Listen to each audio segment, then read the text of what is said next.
Hi friends, welcome back to my channel.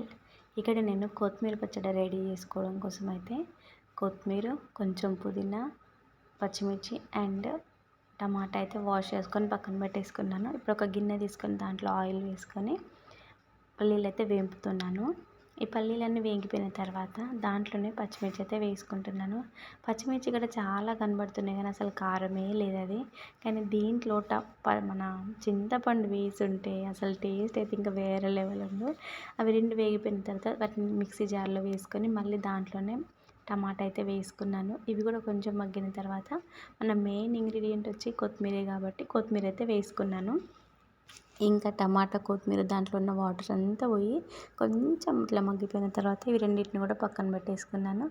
ఇంకా ముందుగా మనం మిక్సీ జార్లో వేసుకున్నాం కదా పల్లీలు అండ్ పచ్చిమిర్చి, ఇవి రెండింటిని మిక్సీ పట్టుకోవాలి. ఎందుకంటే వీటికి కొంచెం మెత్తగా కావాలి కదా.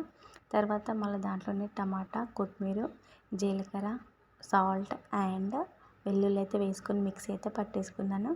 దీన్ని మనం సెపరేట్గా పోపు పెట్టుకోవాల్సిన అవసరం లేదు. కానీ ఏదో మన సాటిస్ఫాక్షన్ కోసం అయితే పోపు అయితే పెట్టుకున్నాను. కానీ ఎందుకంటే పోపు వేసినా కూడా వేయనట్టే ఉంది. కానీ నిజం చెప్పిన టేస్ట్ మాత్రం అదిరిపోయింది. ఒక్క పూట కాదు, మేమైతే 3 పూటలు అదే తిన్నాం ఆ రోజు. అంత బాగా కుదిరింది. మాకైతే బాగా నచ్చింది.